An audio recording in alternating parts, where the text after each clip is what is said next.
Student యొక్క వివరాలను online నందు అప్డేట్ చేయుటకు ఫాలో కావాల్సిన స్టెప్స్ను ఇప్పుడు ఎక్స్ప్లెయిన్ చేయడము జరుగుతుంది.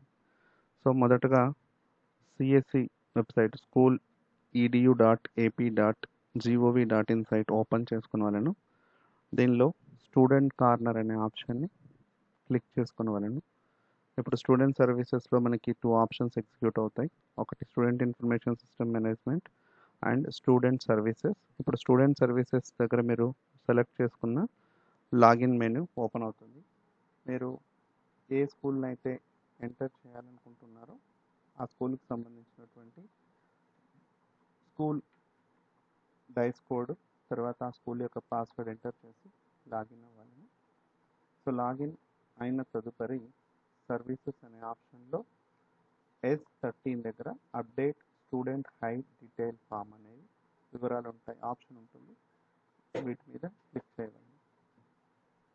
ఇలా డేటా ఓపెన్ చేసుకోవడానికన్నా ముందుగా ప్రధానోపాధ్యాయులు లేదా డేటా అప్డేట్ చేసేవారు ఆ పిల్లవాని యొక్క పేరు, ఆ చైల్డ్ ఐడి, ఎన్నో తరగతి చదువుతున్నాడు, ఎంత హైట్ ఉన్నాడు అనే వివరాలు సేకరించి ఇక్కడ మనం ఎంటర్ చేసుకునే వాళ్ళను. సో ఇప్పుడు ఆల్రెడీ మేము సేకరించినటువంటి పిల్లవాని యొక్క వివరాలతో ఆ పిల్లవాని యొక్క ఐడిని ఇక్కడ ఎంటర్ చేసుకోవచ్చు. సో పిల్లవాని యొక్క 10 డిజిట్స్ ఐడి ఎంటర్ చేసి గెట్ డీటెయిల్ అని ప్రెస్ చేయవలను. సో గెట్ డీటెయిల్ ప్రెస్ చేసిన వెంటనే ఆ పిల్లవానికి సంబంధించిన వివరాలు మీకు ఇలా ఎగ్జిక్యూట్ అవుతాయి. సో ఈ లాస్ట్ ఆప్షన్ ఏదైతే ఉందో student height in centimetres click చేసుకుంటే బై డిఫాల్ట్గా వాళ్ళే మనకు హైట్ 50 సెంటీమీటర్ల దగ్గర నుంచి 185 సెంటీమీటర్స్ వరకు మనకి ఇచ్చింటారు.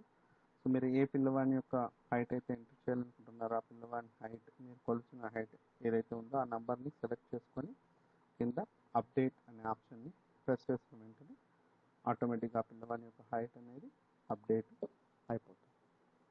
సో ఇలాగా ప్రతి పిల్లవానికి ఎంటర్ ఐడి ప్రెస్ చేయడము, అక్కడ డీటెయిల్స్ డిస్ప్లే అయిన తదుపరి ఈ లాస్ట్ కాలంలో popup box text box execute చేసుకొని డ్రాప్ బాక్స్లో ఉన్నటువంటి ఏదో ఒక వాల్యూ, అంటే మీరు ఆ పిల్లవాడిని కొలతలు తీసుకున్నటువంటి వాల్యూ ఏదైతే ఉందో ఆ పర్టికులర్ వాల్యూని మీరు సెలెక్ట్ చేసుకొని తదుపరి అప్డేట్ పూర్తి చేయాలి. ఇలాగ ప్రతి పిల్లవాడికి ఒక్కొక్కసారి మనం అప్డేట్ చేయవలసి వస్తుంది.